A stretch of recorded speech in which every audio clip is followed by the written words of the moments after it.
Here. Do you want me to take you in for tea, Pete? Hello, Tim. On your way, Ham? Oh, finally. Oh, my feet ain't half numb. Something the matter, isn't there? Yeah, just a light. I noticed it's been burning for a couple of days now. Wondering if I shouldn't step in and tell them about it. I reckon they must have left it burning by mistake, you know. They'll know all about it when they get their gas bill next month. Yeah, I know. Seems a shame, though, doesn't it? Still, I don't think it'll do much harm to go and ask them if they know it's on. I hope they didn't tell you to mind your own business and pack you off. Well, I'm just going to have my pint before supper. Cheerio. Cheerio, Tim.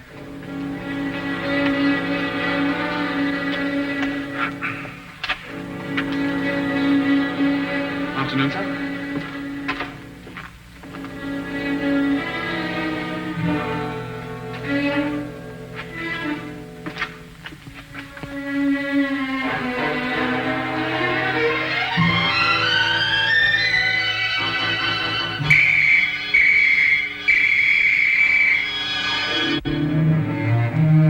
Holmes, poison? Yes, Watson, Egyptian, as a matter of fact. I'd read about it before, but I'd never worked with it. That's the teapot! Oh, yes, so it is. I'm sorry about that, but there doesn't seem to be anything else empty at the moment. Is nothing immune in this place? Really, Holmes, there must be something else you could have used. Oh, nothing to worry about, Watson. It's perfectly soluble. I'll have the pot washed out and ready for use by the time you come back from Regent's Park. You can save yourself the trouble. That's the last drop I'll ever drink out of that pot.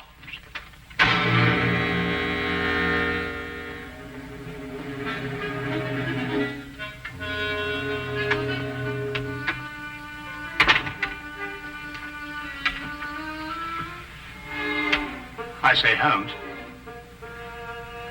how in thunder did you know I was going to Regent's Park? Well, a simple deduction, my dear fellow. Take a look at your clothes. Oh, what's the matter with them? I might easily be going to the club in these. You're immaculate, except for those old shoes. Hmm? Oh, those. I've forgotten all about those. So I deduce that you're going to a place where you're likely to meet people, but also you're liable to scuff your shoes. The gravel paths of a public park seem to fit that perfectly. But why Regent's particularly? We're lunching at 12:30, and since it's now nearly 11, I assume that your choice of parks is limited to the most convenient one, that being Regent's, of course. Simple deduction, really. I wonder who that can be this time of the morning. Would you care to deduce it, Watson? No, I think it'd be simpler if I just open the door. Would you be Mr. Sherlock Holmes? No, but won't you come in? It's Mr. Holmes I got to be finding. I am Sherlock Holmes, madam. Won't you be seated? I will that. Sure, I've lost a bit of my breath. Have you come far? Clean up from Chelsea, I have, sir. Well, that's a long way indeed. May I introduce my very good friend and colleague, Dr. Watson? Good morning to you. I will do. My name's Dugan, sir. Mary Dugan. No doubt you find it a bit odd having a stranger burst upon you in the height of the morning like this, but I've come from a house black with sorrow to ask your help. 'Tis the house I work in. Is there some difficulty in the house? Difficulty? Aye, and more. There's murder. Ah, murder, is it? Now, this is most interesting. Won't you go on, Mrs. Dugan? 'Tis the master of the place himself, Mr. Hammingway, that's dead. Found by the bobby of our street. Filled with a dose of something with a great long name, the old man was. But surely if he was found by the police... The police? Sure, it is them that brings me here. They've come and rode young Mr. Vernon off to jail for committing the crime. Mr. Vernon? Aye, a strapping lad who's soon to marry Mr. Hammingway's stepdaughter, Janet. I gather that you're not in agreement with the police, Mrs. Dugan. Hush, well, that's the problem. That's what's been torturing me all through these black nights and making my life unbearable. For you see, Mr. Holmes, it was my testimony, and my testimony only, that's put Mr. Vernon in jail. It's because of what I told the police that he's sitting in the cell this very moment waiting for his time to go. And yet you believe that young Vernon is innocent? I'm certain the lad's innocent. Sure, I feel it in my bones. Yes, but I say, didn't you tell the police the truth? I told them the truth, sir, but somehow unbeknownst to me, I must have lied. Perhaps you'd better start your story from the beginning, Mrs. Dugan. Aye. Well, it all happened last Friday afternoon. Late in the afternoon it was, for I was soon to be leaving the house, having the weekend off as I do. It would be about 5 o'clock when there was suddenly a great clatter upon the door.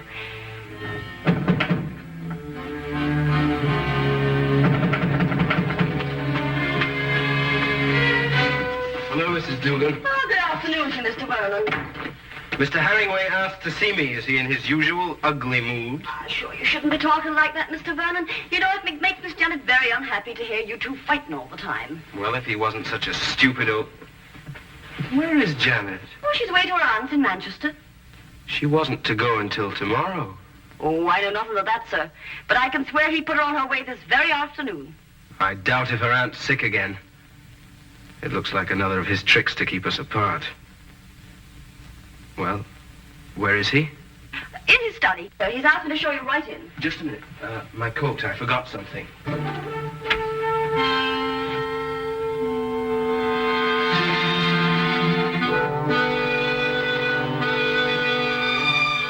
All right.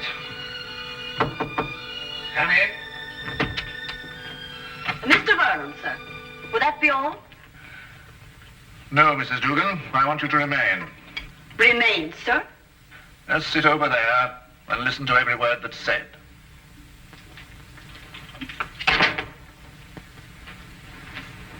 What is this? What have you got in your mind now? Young man, I have a very simple offer to make. And I want Mrs. Dugan here to be witness to it. Well, what kind of offer? I'll give you £1,000 to clear out of Janet's life. You must be out of your mind. On the contrary. Only a fool would refuse such beneficence. You disgust me. Your tastes don't interest me. I want only to rid you from Janet's life. Stay right here. I intend to finish. I happen to be in love with Janet. But I could hardly expect you to understand a thing like that. £1,000 is a lot of money. And for you, probably more than you'll ever have the rest of your life. Think of it. £1,000 just for clearing out. When I clear out, as you put it, I'm going to take Janet with me. I warn you, this is your only chance to gain anything. You must always win, mustn't you? Every little thing has to be your way. Even if it means destroying your daughter's happiness. I'm not interfering with her happiness. I only want to cleanse her life of a bit of trash. You may have had her under your fist all her life, but she'll break away now. No matter what you do, Janet's going to marry me. Mr. Hammingway! Medicine. My medicine in the cupboard in the next room. I'll get it. Green bottle on shelf.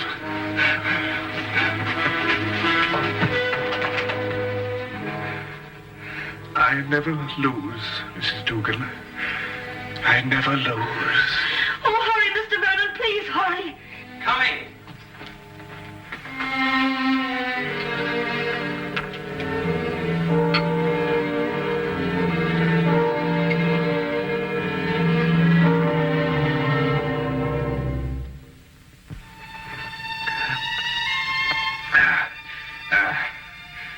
Thank you. Feel much better. Well, there's no need to stare. I'm all right. Now get out of here. Both of you. Get out.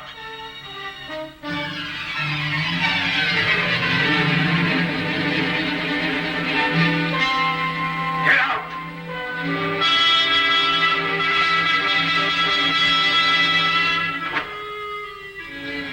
A few minutes later, I left the house. And that's the last I ever saw of Mr. Hammingway. Alive. I see. And what did you tell the police when they questioned you? Sure, I told them everything. Just as it happened. About the bottle Mr. Vernon took out of his coat pocket, the sudden quarrel, Mr. Hammingway's attack of illness, and Mr. Vernon going to get the medicine. And this was sufficient to have young Vernon remanded on a charge of murder?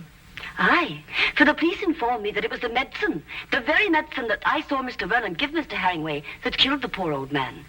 They say that poison was put into the medicine. Yes, but look here, that certainly seems to point towards the young man. When he went to obtain the medicine, he apparently slipped in the lethal dose. It seems that way, sir. But in my heart, I can't bring myself to believe it of him. That Inspector Lestrade, though, he won't believe another thing else. Lestrade, eh? He's the policeman who seems to be in charge of it all. Indeed. Inspector Lestrade, you hear that, Watson? We must go round and see him. Well, if you think it'll help. Aye. And 1,000 blessings on the pair of you. I don't know what we can promise you, Mrs. Dugan. I shall have to have a word with Mr. Vernon before I can express an opinion on the case. However, we shall certainly go and see Inspector Lestrade at once. I know it looks dark and all, but I must keep up hope. Well, I must be off. I don't like leaving Miss Janet alone for so long. Naturally, Mrs. Dugan. Well, we'll certainly do our best. Thank you, sir.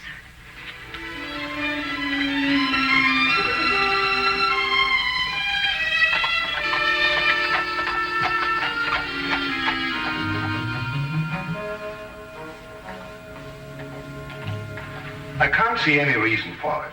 The man is guilty. Anything you want to know, I can tell you myself.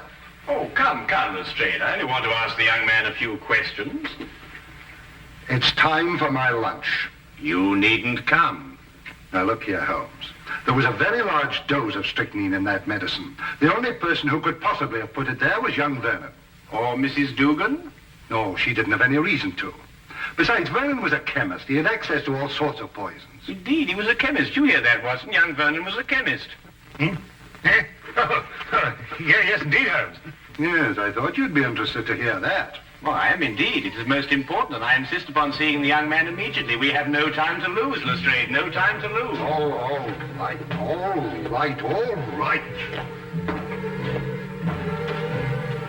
I don't see what you can possibly gain from this. But if you insist, you can see for yourself.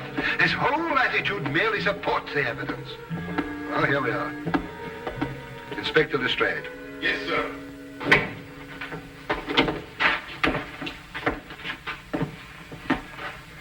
Well, now, Vernon. Well now, Inspector. How many times a day are you going to bring me up here and subject me to your idiotic questions? I've already told you everything I know. I'm getting tired of repeating it every half hour so that it'll penetrate your dense brain. Look here, young man, that's hardly an attitude to take. You're charged with the most serious crime. Indeed, I am. And since it appears I'm to pay for it, my only regret is that I didn't have the pleasure of committing it. There's just one point. I don't know who you are, but you may as well know that I don't wish to answer any of your questions either. It appears I've talked myself to the gallows, and that should be enough. So good day to the lot of you. Good day to you, Mr. Vernon, and thank you very much. You've been most helpful.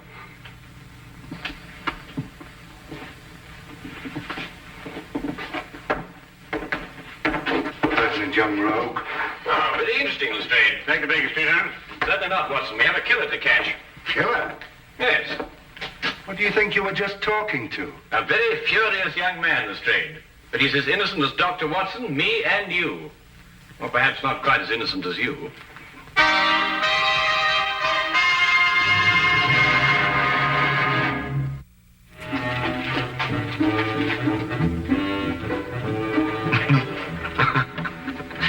What can you possibly find to be so amusing? Huh? Oh, I was thinking about Lestrade's face when that young scamp called him an idiot. Holmes, do you really believe that young man's innocent? Strychnine, Watson. Combined with the fact that young Vernon's a chemist. Tell me, how quickly does strychnine act? Oh, a matter of minutes. Half an hour at the most. Exactly. He did not know that the house would be empty when he went to visit old Mr. Hammingway. He fully expected that Mrs. Dugan and Janet would be there. Right enough. Mr. Dugan indicated that. All right. Now, would a man with a wide variety of poisons to choose from choose a quick-acting drug, which offered him no chance of an alibi? Or would he be more likely to choose something a little slower, which would allow him ample time to be miles away at the time of death? Yes, I follow your reasoning, Holmes, but surely you don't accept that as conclusive. Oh, I didn't, until I spoke to young Vernon. But you didn't learn anything then, did you? Ah, here's the mortuary. Shall we go and have a close look at the victim, Watson?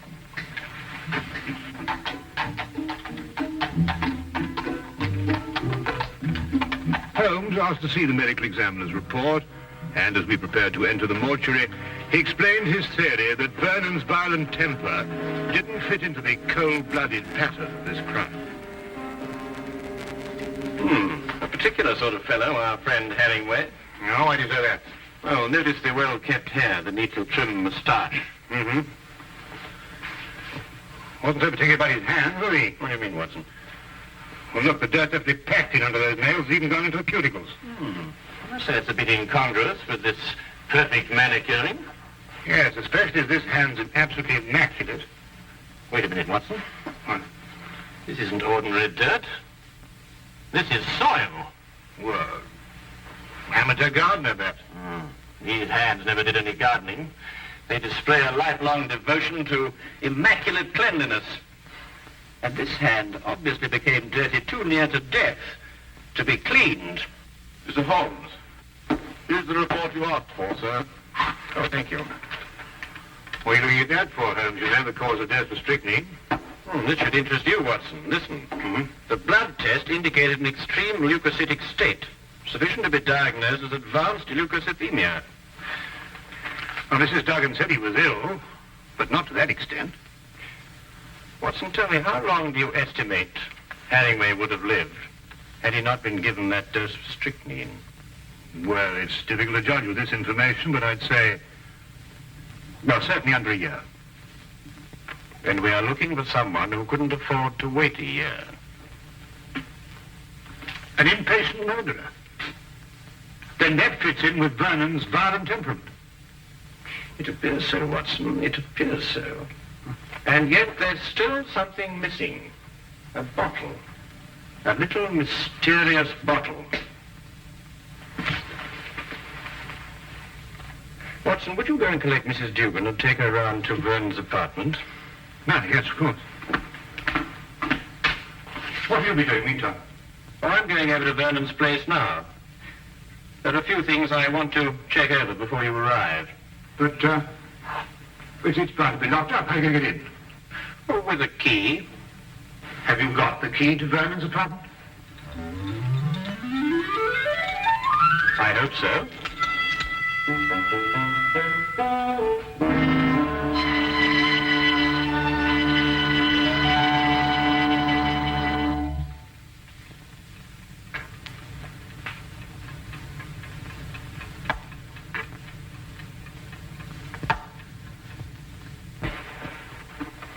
We came as quickly as we could. Thank you, Watson. Do you think it's proper bursting into a strange man's apartment like this?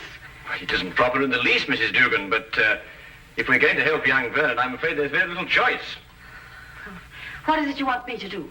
Do you believe, Mrs. Vernon, that you could identify the bottle that he took from his coat pocket on the day of the murder? Yes, I think I can. Good. Then would you mind examining these and take your choice, if any?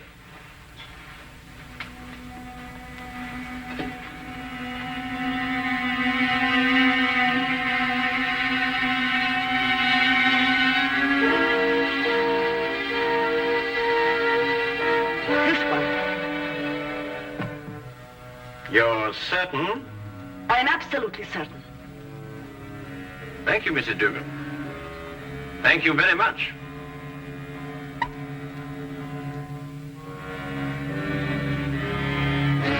Holmes. It's all right, Watson. It's quite harmless. It's oil of cloves. Oil of Mrs. Dugan, I presume that your employer was a teetotaler. Oh, he was that. There was never a drop of anything at all in the house. Hated the stuff he did. Yes, but is it important, Holmes? It's essential for young Vernon, Watson. We have now only to visit Mr. Hammingway's study to forge the final link of proof against a most amazing murderer.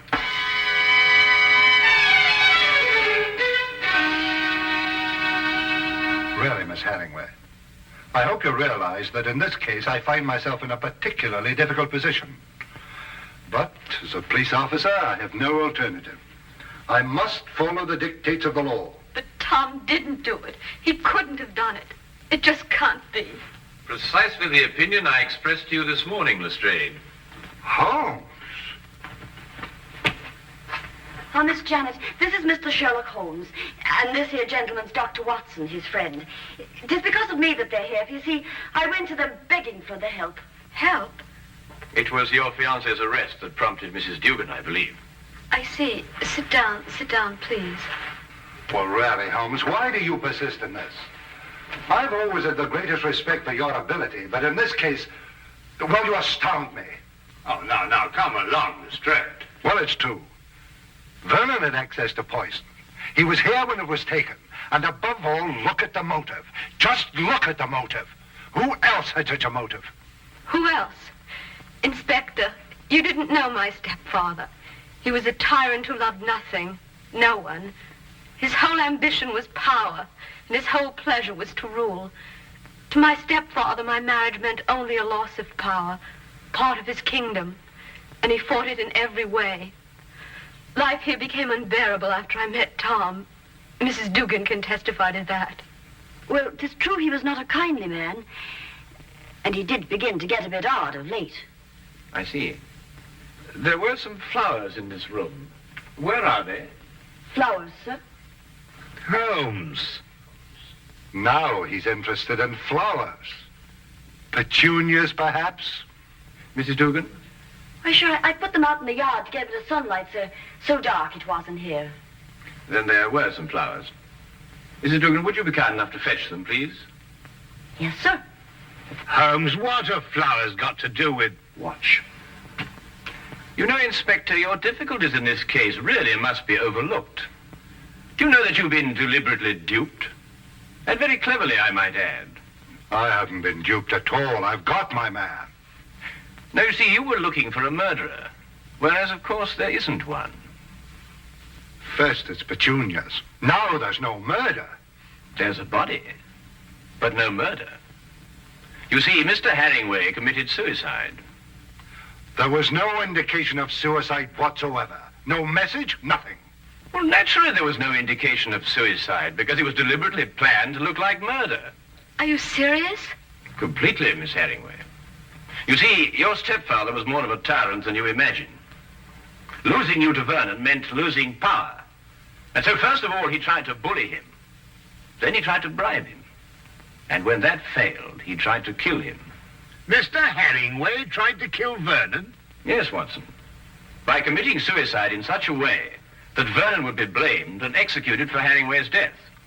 The stage was set, the heart attack was feigned, and Vernon was sent to get the medicine. If Hammingway took the poison himself, where did he hide the bottle? Of course, that's right. The poison acted too fast for him to dispose of the container. But he did dispose of the container, Watson. And if my theory is correct, it should be in one of the two flower pots that Mrs. Dugan is holding.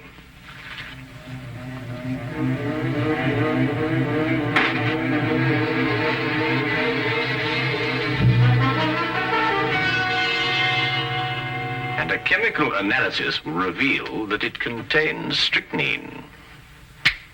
The dirt under the fingernails. Exactly, Watson. And you said it got there close to the time of death? Then Hammingway committed suicide. Yes, Lestrade. And Tom is innocent. Go! Go! Simple. Completely. Holmes, you never did explain to me what the oil of clothes was for. Oh, you mean the mysterious little bottle that Vernon removed from his coat pocket? Yes, sir. Oh, it's really quite simple, you know. You see, Vernon stopped at a pub for a few stiff whiskies to brace himself for his interview with Hammingway. But the old man was violently opposed to the use of alcohol, so he had to do something to remove the evidence from his breath. Oil of cloves is quite common for that purpose. Ah, I see. Tea? No, none for me. No, I've had some before. My digestion is not quite up to it. Your digestion? Yes, I forgot and mixed our tea with some of that rare Egyptian poison.